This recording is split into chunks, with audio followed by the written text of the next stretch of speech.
Hi, welcome to the Gear Garage. My name is Zach, and this is my show about whitewater things. And today I want to talk about PFDs, and particularly about PFD flotation. I posted something on Facebook the other day that got a lot of comments. I thought people were kind of wrong and misinformed. So I want to share my thoughts. And I also shared a YouTube Gear Garage video about safety harnesses. And same thing. I just got some comments that I thought were just wrong. And I'm not perfect. I don't know all the answers. I don't design PFDs, but I have a lot of experience swimming. And I do have a basic understanding of physics. And so I'm going to share my thoughts about PFDs and swimming. And before I do, a couple things, please subscribe, hit the like button. I'm going to put two links down in the show notes below. One of them is my friend Aaron's blog post about PFDs and flotation. I think a lot of you enjoy reading for more information. And also, a friend of mine created a change.org petition to get more higher float PFDs. Go down there, click that, sign up for it if you agree with it. If you think it's dumb, tell me it's dumb. A lot of people already have, which is fine. But quickly, sort of my background, I have 25 years of kayaking and rafting. When I went to guide school, my guide school trainers made us swim almost every rapid on the American River. And so I kind of learned to swim early. And I'm not really that afraid to swim like class 2 and 3. I've also just done a bunch of kayaking and swum on accident a few times in some bad spots. I've had some bad swims. And I also was waiting to stand-up paddleboarding for a while. And if you know about stand-up paddleboarding whitewater, it basically is swimming with a paddleboard attached to you. I swam a ton learning how to do it. And I probably learned the most through those 2 years where I was just really into supping. And yeah, swam a lot of stuff. So that's kind of my background. A couple of quick anecdotal stories that have sort of shaped my opinions of PFDs. One of them is the first year I guided on the Tuolumne River. The river was running 8,000. And the week before I started guiding, a guide had died in Gray's Grindstone, which is a long rapid, a big water. It's really scary. The boat flipped. This guide swam. All the passengers swam. Only the guide died. And the report was he was wearing a low float PFD that was kind of worn out and old. And a lot of people think that was the reason he died and the passengers didn't. And so I've always thought about this and had this in the back of my head based on my first year of guiding. Also, one day I was kayaking, and somebody who's just a swimmer, not a boater, just somebody who went swimming on a river I was on, swam out and to cross the river and didn't make it and started swimming down rapids. And I chased this person in my kayak and never saw them. Just didn't even see them. They were just underwater the whole time. Their body was recovered days later. And that really had an impact on me, how the value of PFDs. And so this is something I care about and something I want to share. A couple of quick things about the classification system of PFDs before I get started. Type 1 PFD, when they talk about type 1, is one that is meant to put you on your back with your face up. So if you're unconscious, you get knocked unconscious, it turns you right side up so you can breathe.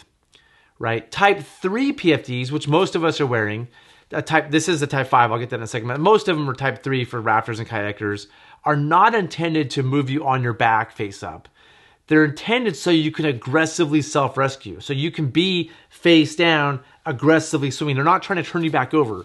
It's a flotation aid to move you up in the water so that you then can self-rescue.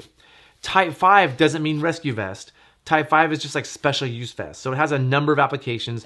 But when you add a rescue harness, it makes a type 3 a type 5. The other way to be a type 5 is the pillow in the back, or there's even other special application PFDs. They're type 5. They have nothing to do with whitewater. So most of us are probably wearing type 3 PFDs. This is a rescue vest. It's a type 5. And this is important to me because I have the Astral Green jacket, this jacket I'm wearing. It's a great jacket for kayaking. It looks cool, has this awesome pocket. I've reviewed it before. It's a great PFD. And when I'm kayaking, I wear this jacket a lot because it has a great freedom of movement. It's better that I paddle well sometimes than be encumbered and paddle poorly and swim. I'd rather just avoid the swim. And so by having great flexibility, great motion, it kind of contours my body. This is a really good PFD for kayaking. It's not great for flotation. It's the minimum flotation needed for a PFD, but I really like the flexibility I have, which will probably keep me from swimming in some examples.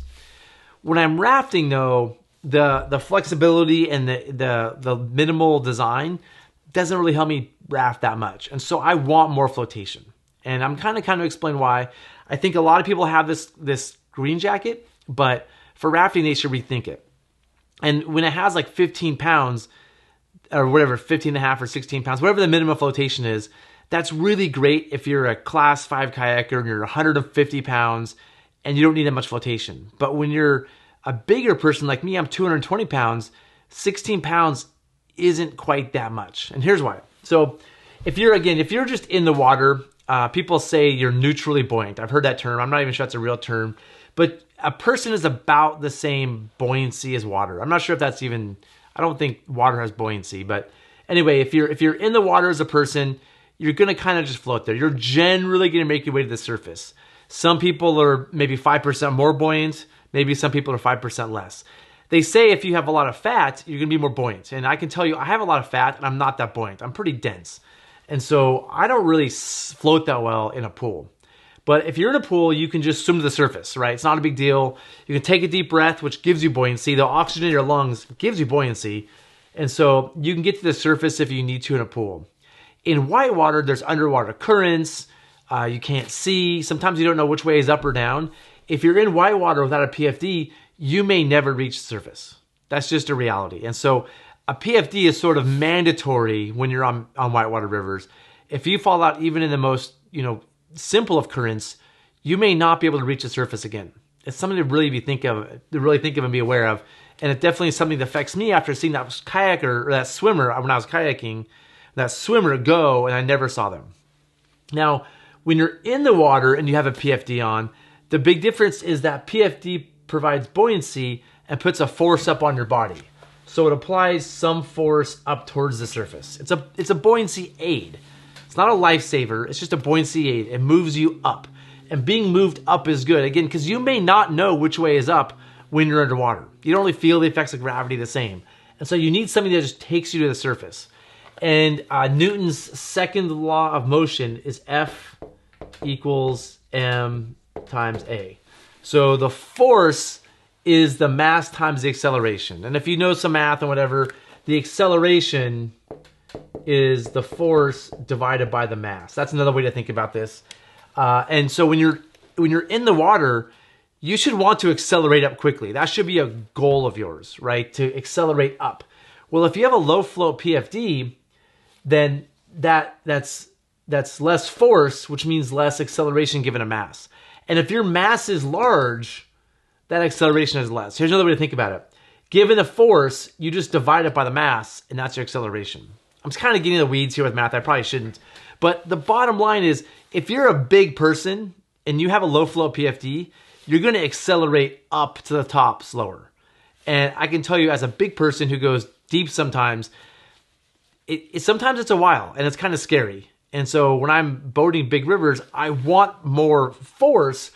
I want more buoyancy, more force, which means a higher float PFD. Hopefully that makes sense. Again, if you're a big person, you're going to move up super slowly, and that may not be fast enough. Next, let's say you're finally at the surface and you're hanging out. And if you have a low flow PFD, your head's barely above water. You can breathe. It's fine. At least you can breathe. And you're getting splashed in the face. But if you have a high flow PFD, your head's higher above the water. Your whole body's higher above the water. More of your body is out of the water, which means less drag, right? The drag due to air is pretty low compared to the drag due to water. And drag is related to the surface area under the water. So the more of the surface of your body out of the water, the less drag you have on your body, the faster you can swim somewhere. So you can better self-rescue with a higher flow PFD. Now, people will tell you, no, the higher flow PFD has more drag.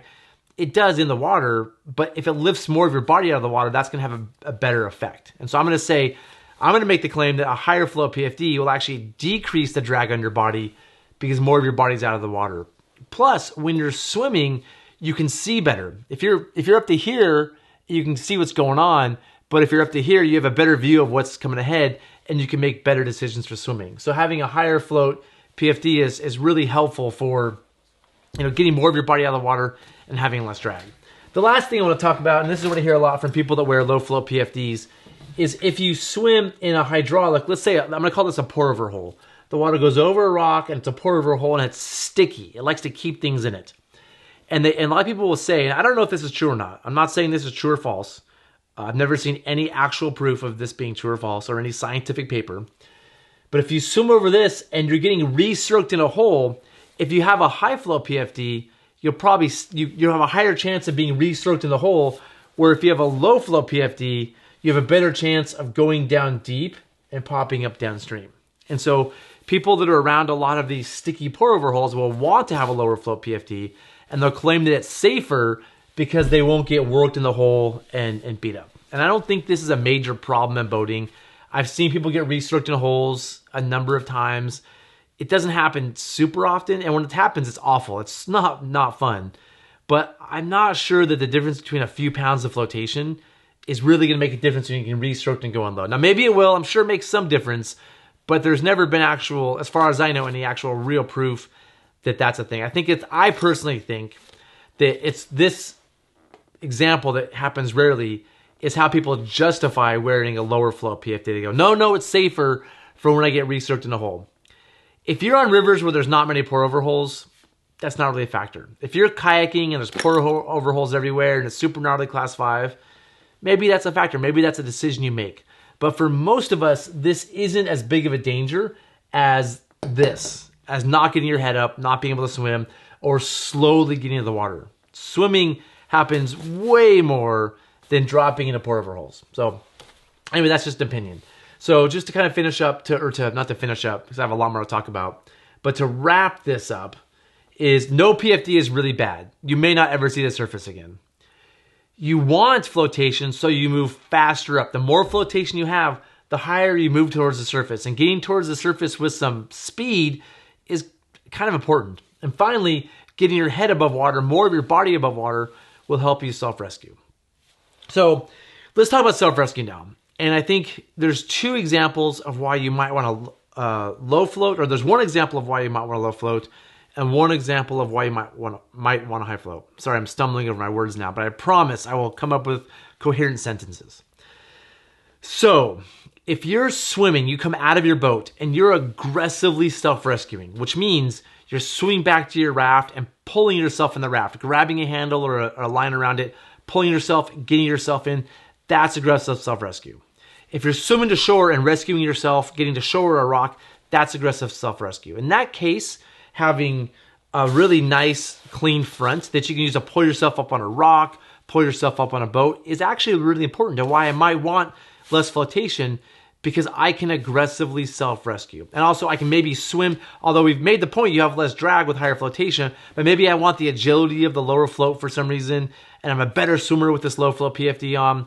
If you're aggressively self-rescuing, I get that. There's a case that maybe you should have these nice, svelte, cool-looking low-float PFDs.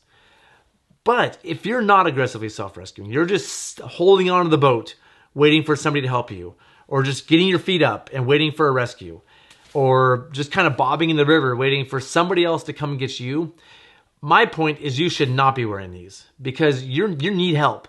And your rescuers may not be able to get you as fast as you want, and they want you to have more flotation so that you can stay in the water longer before they have to put themselves in danger to rush out to you. So if you can't pull yourself back into a boat, if you can't do that, and you should know if you can or can't do that, I think you have no business wearing a low float PFD as a raft guide or a rafter. You want flotation. If you are not a practiced whitewater swimmer and you are not physically fit enough to be aggressively getting on your stomach and making strong progress towards an eddy, towards a rock, towards a raft, towards another raft, if you don't have the ability to aggressively self-rescue as a physically fit person, again, I believe, in my opinion, you have no business wearing a low float PFD. If you're just going to bob around waiting for rescue, you have a responsibility to yourself and others to wear a high float PFD. And when I say high float PFD, I don't mean 30 pounds.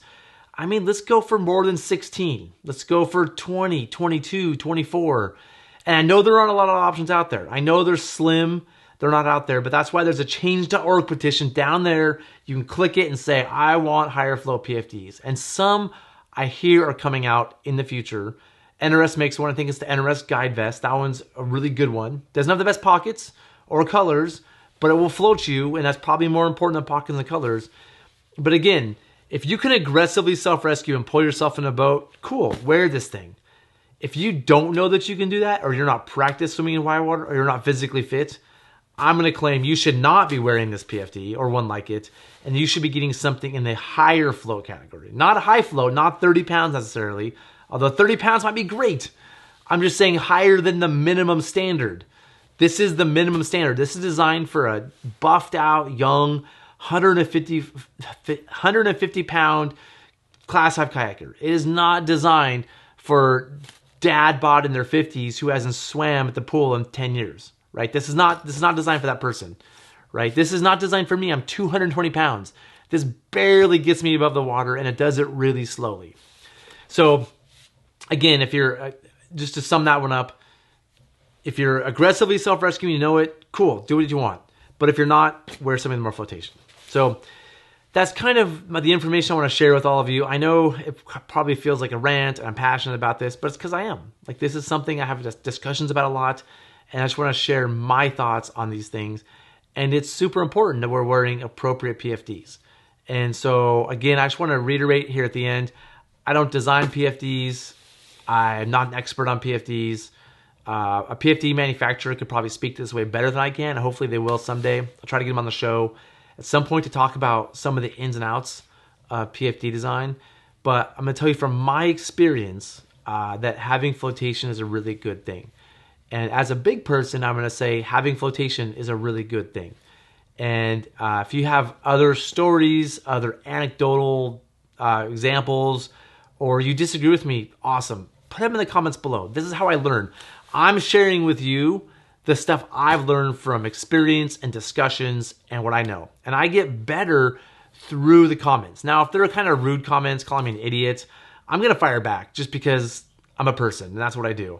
But if you respectfully and nicely share other opinions and thoughts and stories, I'm going to dive right in with you and ask you questions and get to learn more, because I really do want to learn more.